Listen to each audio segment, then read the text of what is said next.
Greetings, good people. Welcome back to another edition of Leaders and Learners, where we all know that the best leaders are lifetime learners. And today, I hope you learned something about being resilient and telling your story. We're going to talk about a lady who received the highest honor in Niger, the highest honor that Niger gives out. She fought child marriage on the international stage. She spent decades advocating for women and children who could not speak for themselves. And then she sat down and wrote about everything she could not speak about. We are talking about generational secrets, a dictatorship Haiti, a mother's long silence, and a family that did what families do when the truth is too heavy. They buried it until the ground literally moved. Stay with me now. My guest today is Monique Clesca, author, activist, journalist, international development expert, and now a memoirist. She wrote it all down. Her book is called Silence and Resistance, Memoir of a Girlhood in Haiti. And let me tell you, the title is not metaphorical. She has lived it, every single word. Let's welcome Monique. Hi. Hi, thank you so much, Tonya. Thank you for having me. I'm thrilled to have you here. Listen, Monique, welcome to Leaders and Learners, first of all. I am thrilled to have you. I have to be upfront with you, though. I read your bio first. That's the first thing I read. I read your bio and I was like, oh, she's so impressive. And then I read the book and I realized that the bio is just a footnote. The book is the story. Okay. So let us start where most people with your resume would never dare to start. Let us start with the truth. Yeah, I want you to talk about this book because it's your resume. yeah. It is my resume. You are right. And the book is really something that I did to heal. It started out as a healing process because suffering from post-traumatic stress after the Haiti earthquake, when I went to a psychologist, she actually asked, what is it that you like to do? What is it that you do well? And it was, I love writing and, I write well. So why don't you start writing and get some of the pain out? So I started doing that. But little did I know then that I would have had so many secrets to unearth, Mhm. so many things to reveal themselves to me, and then to go through another healing process.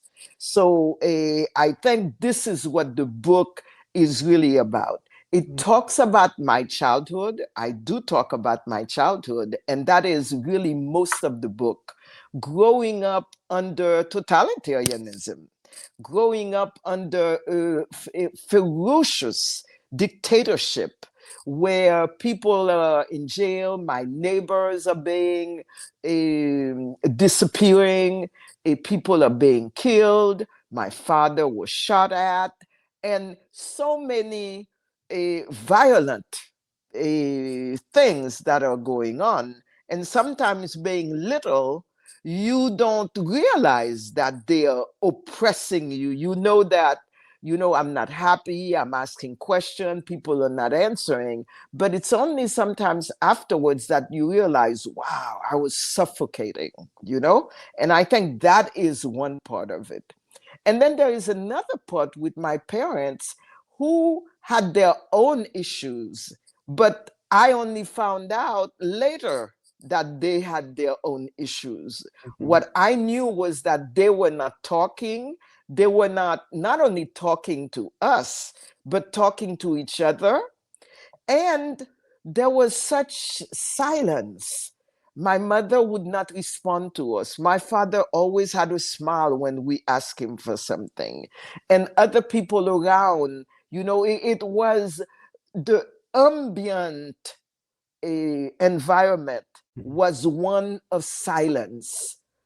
Because politically, it was better to be silent, not to talk in front of strangers, not to talk in front of people, because everybody could be a spy Mm. and your life could be in danger. And then I had the family, for various reasons, my mother and my father, who were people who had not dealt with their own pain and their own issues, and then transmitted it to us. And then, of course, there is the joy of, playing marble. There is the joy of, running around the yard with my sister. There is the yard of being packed into a bus and going on vacation, going to the beach, discovering things. So it's all in there. But the silence is really the overwhelming part of the book, and it is the overwhelming thing really in my childhood. So the book is really about breaking that silence and trying to, first of all, imagine as a child why they were so silent. And then the job of the memoirist is actually to try to understand it and make sense of it. And in doing so, this is what I am to do, trying to understand why my mother was so silent, why my father just always had a smile as his response Mm. rather than telling the stuff straight up. And this is the late 50s and the early 60s. And it's, I mean, at one point, I read the book as if I knew nothing. And to me also, it was fascinating. And it was like, wow, yeah, we went through that. And we survived Yeah. and we healed. Yep. Monique, tell me, especially for a family that stayed silent, that your dad would smile instead of saying all the things, how did your family react when they found out you were writing a book? And I'm not asking about the polite version where everybody, I'm going to support you. I mean the real reaction, the phone calls, the Mhm, group chat, the family member who might have went silent mhm. because writing the truth about the family is one thing, publishing it for the whole world to read is completely different. Tell me Yeah. about that. Well, there are two sides to it. One of them is in the case of my father, he died years ago. Okay. So, but still, and there is a time in the book where I say he's been dead for 30 years and he's still hurting me. Mhm. So, there is that reckoning with my father and his secrets and his silences. So that is one aspect. There is, in the case of my mother, I started writing the book while my mother was still alive. And I remember when I gave her a first version to read, and she said, "That's not what happened at all." And I said, "Oh, but this is what I lived." And, and that's when she said, "Well, we'll talk about certain things," but I don't think she truly realized all the things that I needed to talk about. So she did tell me, start explaining some things to me, and then I needed to come up and ask her the very tough questions. Mhm. And when I did, I think it was difficult. It was as difficult for her to respond as it was for For you me to to ask. ask the questions. Mhm. It was, and I think we went through the difficulties together, but it was important to get to the truth.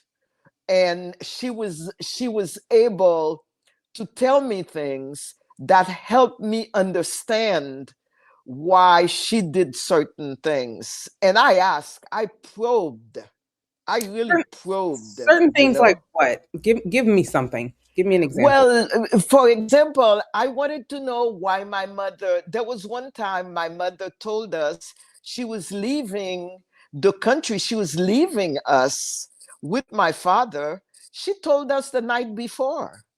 And she said, tomorrow I'm traveling. And it took me years, I mean, 50 years to actually find out why she had said this. Because at first she said, well, I was scared, etc. But I did not know. And it's only when I was in my 60s that I actually found out why my mother had done this. And this had to do with her experience with violence, because she could not say that before, because she would have put herself at risk of violence. But 60 years practically to find this out.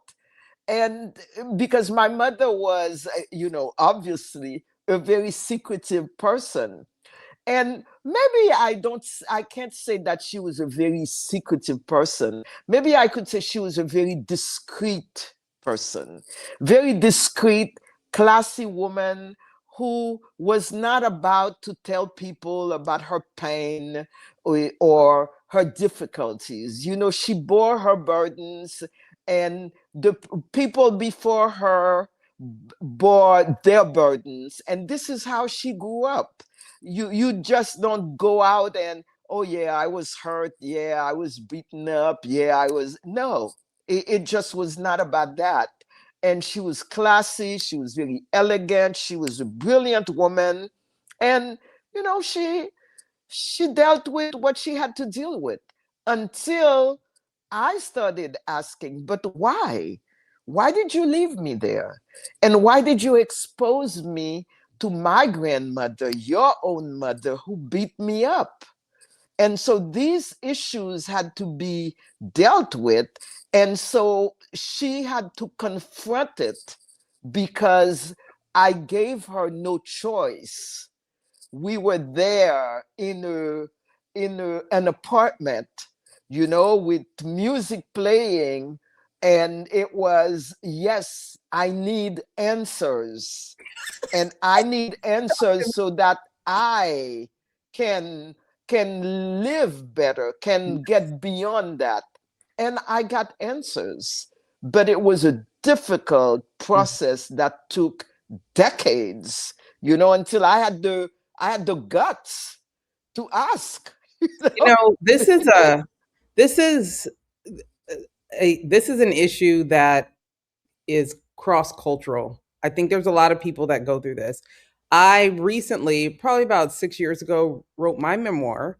I experienced a lot of violence growing up. Both my parents were addicts growing up. A lot of things happened. And lucky for me, though, I was able to ask my mom even before I got the idea to write a book. I asked her when I was in college. One day I just didn't feel complete. I felt like there was Mhm, so much that so many questions that no one ever answered, and I just started talking to her and she mhm, had a conversation with me. However, when I started writing my book, I had to ask other people some very tough questions. mhm. Many times they were like, that's not what happened. And I'm saying this to say it's how we remember it, it's how we experienced it as a child. My book Yeah, is literally called A Child's Memories. yeah. It's not what you, the adult, did, it's how me as a child Mhm, experienced it. mhm, And that was very hard for a lot of people to recognize, mhm. that the things that they did were experienced by a child in a different perspective, in a different way. Yeah, And that was a very big aha moment for a lot of people. It was yeah, so like, well, I guess I can see how that would be upsetting to a child. Yes, yeah, yeah, interpretation from a child is a lot different than the interpretation from an adult. All that yeah. being said, I did wind up losing some people Yes. by writing this story. So, my question for you is, were there relationships that did not survive this book?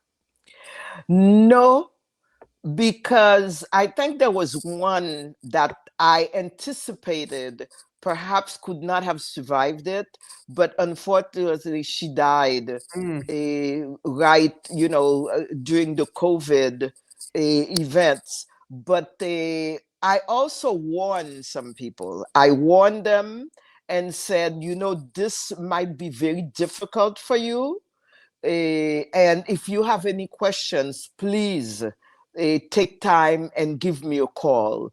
And I warned them about that. But I also very publicly said that I have a writing teacher who had said, families are upset if you don't put them in the book. And then they're upset if you put them in the book and they don't like what you say about them. So I have been very upfront in all my interviews, in everything, that what, I am going to tell the truth, and it is my truth. It may be, and my sister, who I'm very close with, who is, and she laughs sometimes and says, Monique actually wrote saying that as if I wrote her memoir. But it is not so, because she also says, well, I experienced it in a different way. She was 2 years older, mhm. but 2 years older, when one is 8, one is 10, it's a different perspective. Yes. 2 years older also, when the youngest one is being beaten up but you're not being beaten up, is also something different, you know and 2 years older, when the youngest one is so curious and asking so many questions, and you're not asking any question. So it's different.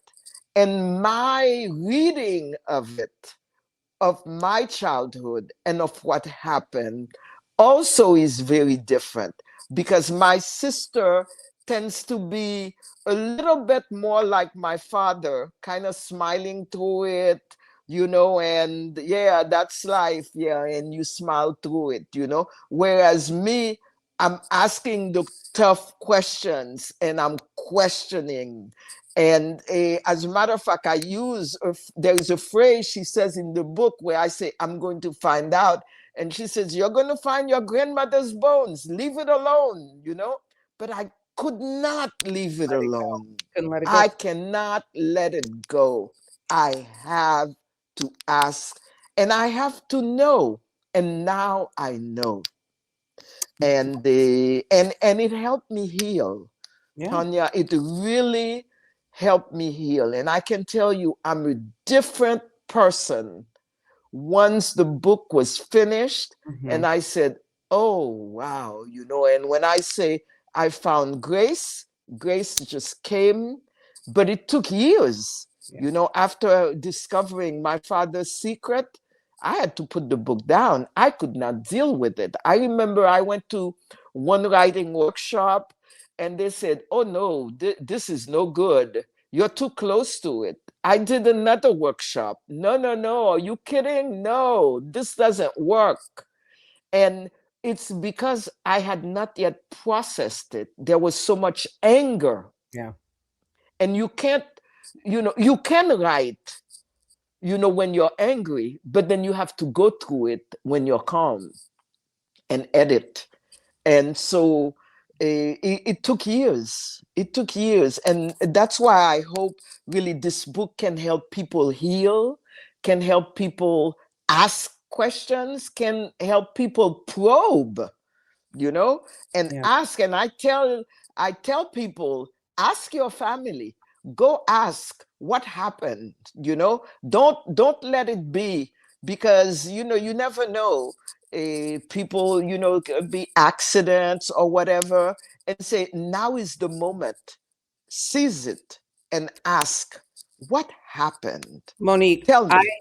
had people that decided to let me know they didn't like how they were portrayed in the book. And I said, if you don't like the story being told, then you probably should change your character.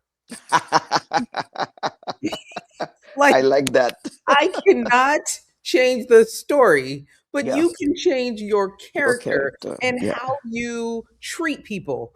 That's Hmm. not my fault, especially Yeah. as a child. It is my interpretation of the way that you act towards individuals. So if you are Hmm. abusive, if you are nasty, if you are lying, if you are a cunning deceiver, that is not my job to cover up your bad character. So, yeah, you know, it's just kind of a thing. Ah, Whatever I to them. like that. Do I like you that. do you need to who do you need to reach with this book and not who do you want to read it? I want you to tell me who needs this book. And I am asking because the answer tells me what you were really trying to do when you wrote this book. Who needs this? I think who needs it? Anybody who is a daughter. Mm, So that means women. I think people who, women who have lived any kind of violence, whether it is psychological violence, whether it is physical violence, sexual violence. I think these are people who need to read it.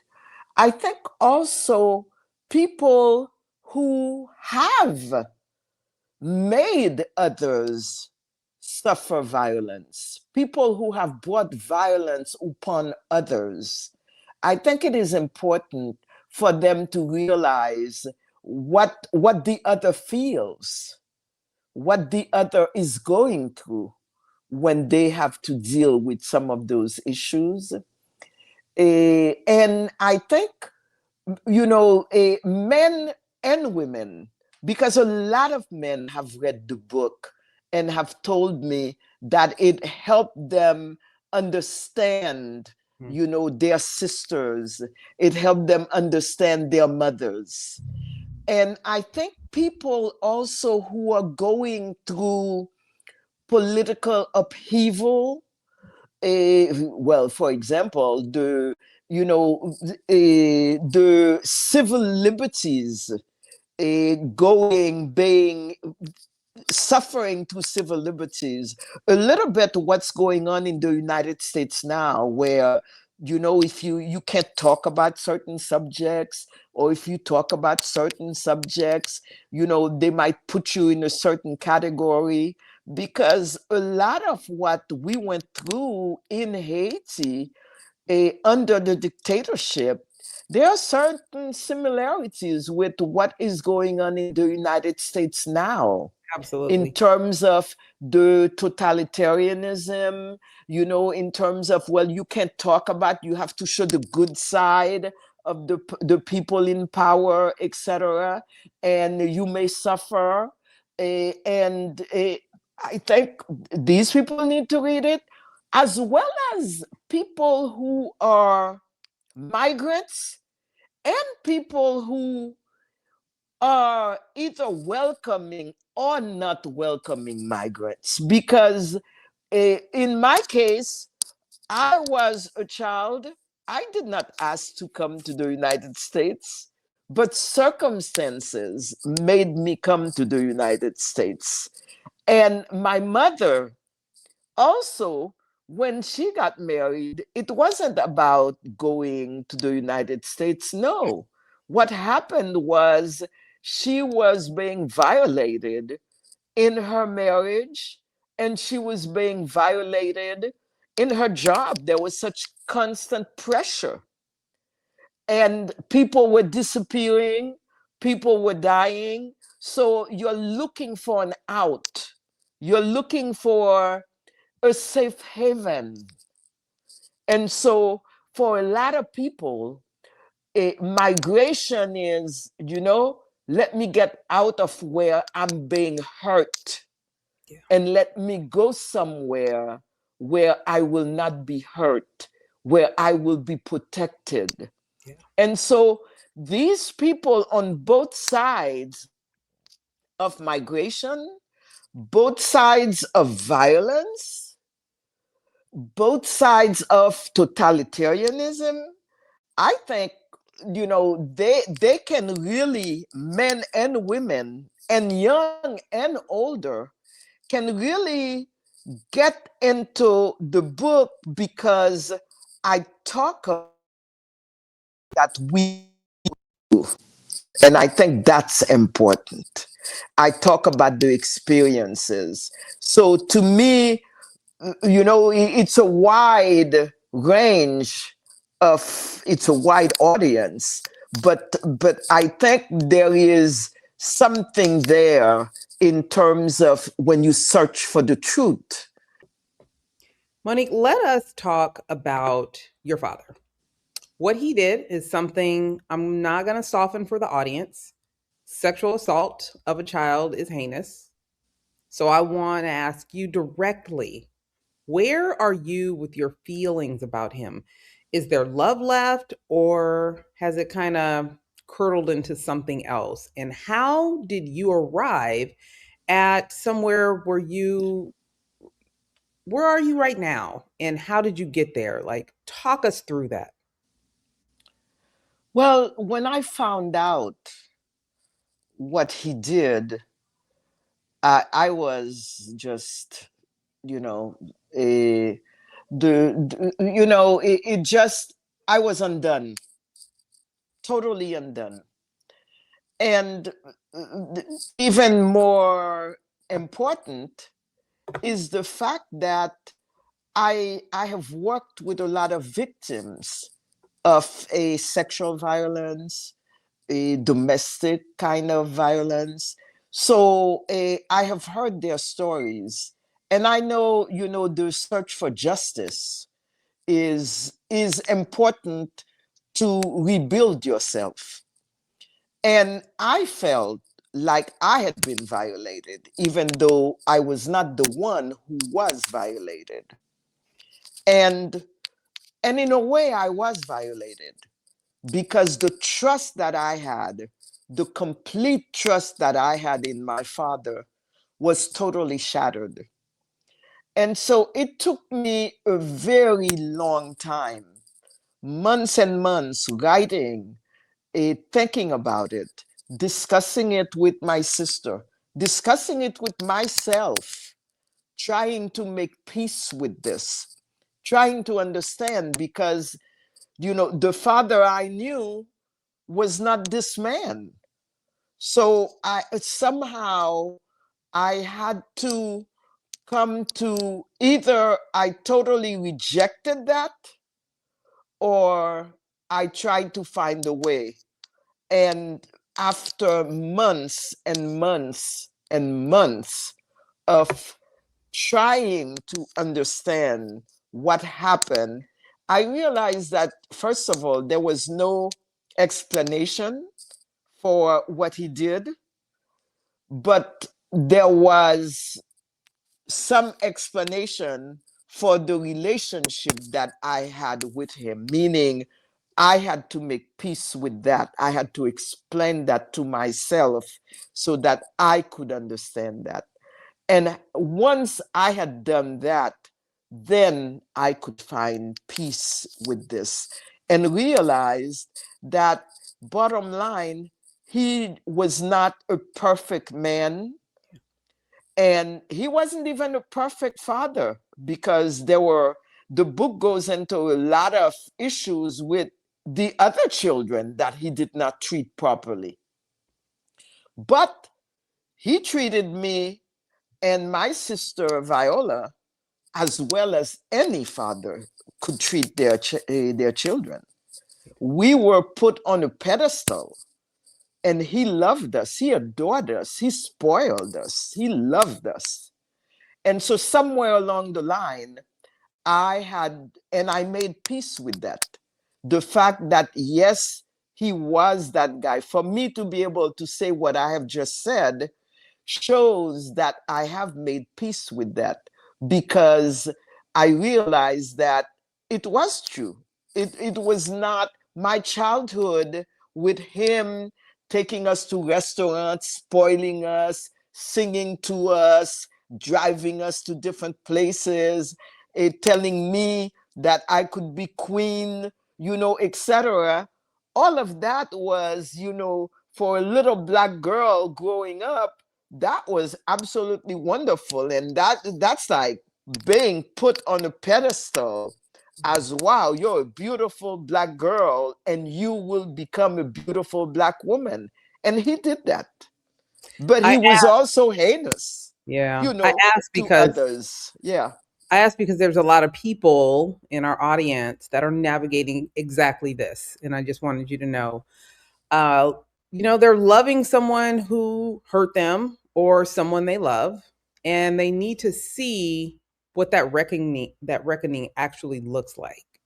Yeah. I myself talked about my uncle who did what he did, and again, that was another person that was like, I don't like that you're revealing his real name. Well, I actually reported it, so it's a matter of legal record. So Mm-hmm. what am I gonna give a false name for? This is Mm-hmm. something that happened, and we all have to come to terms with it, including his kids and grandkids. Yeah. We cannot continue to hide the truth because it continues to grow roots and sprout and touch other things. So we're either Mm-hmm. going to uproot the evil, talk about it, and figure out how we move forward, or we just continue to allow it to harm other plants in the And it garden. festers. It festers. It Absolutely. festers. Yeah. Your older Yeah. sister, she was in the same environment. She watched and experienced what you did. But again, we talked about that she interpreted things different. So I do kind of thank you for revealing that and putting an emphasis on my Yeah. experience and her experience. She experienced it differently. She was older. Yeah. Sibling dynamics in Yeah. trauma households are often Yeah. more complex than the Yeah. parent relationship, right? Yeah.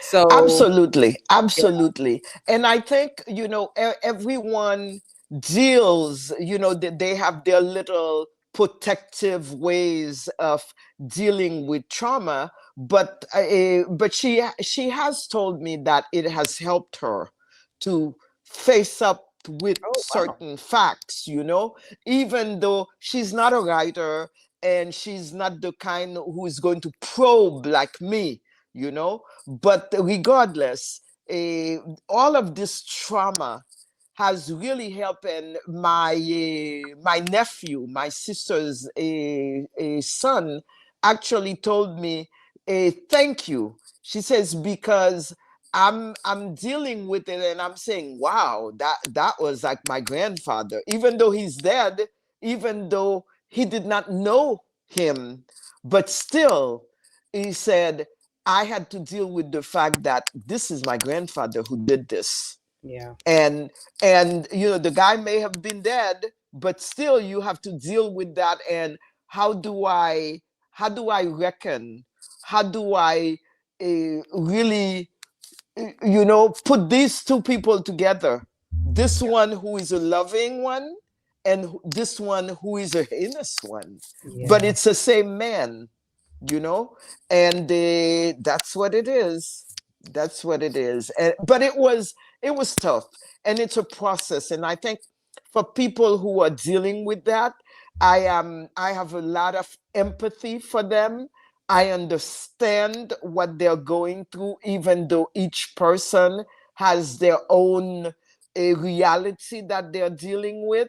But I urge each person to really take the time to process it, to talk about it, to see how do you fit into that. Are you ready to take the next step and forgive?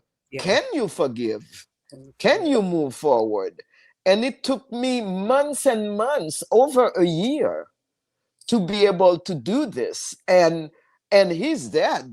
So I mean, some people, like in your case, the person is alive. So it's even it's a huge presence to have to deal with that. But bottom line, you cannot let it fester, and it festers and it destroys, and it prevents you from living your full life. And I think one has to be able to deal with these issues in a very upfront manner, and just feel. I felt all the pain for months and months and months. It was disgusting. I felt bad, you Yeah. know. And then, you kind of process it, and it gets easier, and a little bit easier, and a little bit easier. And now I've dealt with it. Sometimes I cry when I read some of those passages. Yeah. It's still hurting. Yeah, I absolutely listen. I appreciate you sharing your story. I appreciate you spending time with us. I feel like I could just continue to talk about this and everything you are doing, the work that you are doing. So incredible. Let the people know how they can stay in touch with you, continue to follow your journey, and kind of be a part of what you have going on. Oh, thank you. That's very generous. Well, people have written to me, Monique Clesca at Gmail, and I actually respond to everyone who writes to me. And I have had people tell me their own stories about dealing with violence, and how my story has inspired them, or my story has helped them at least move forward with trying to get the truth out. And people have asked me to talk to different smaller groups of people, so I do reach out. Also, there is my website, my writing, moniqueclesca.com. And so I have a big presence on social media, Instagram. I am on Twitter. I am on Threads. I am on Facebook. So I really have a big presence. And I am hoping also, and so that's something that is interesting, that I'm going to do universities in New Jersey. I'm going to do Harvard University very soon. I will do Xavier University. I'm going to Tulane University in New Orleans. And I think it's an opportunity also to talk to younger people, Yeah, encourage everyone to just try to heal. Try to absolutely. heal. Thank you. Hey, thanks for showing up to the podcast where we all know that the best leaders are lifetime learners. When you get a sec, take a moment, leave a comment. What you think about today's episode, and share it with someone that you know could use the gems that were dropped today. Follow and subscribe. You don't want to miss who's coming up next. You never know who could show up here and what they could say. For your professional needs, marketing, PR, communications, and leadership, make sure you follow us on all social media platforms at Sand and Shores, or hit us up at sandandshores.com. Again, thanks so much for showing up. We appreciate you, and we'll see you soon.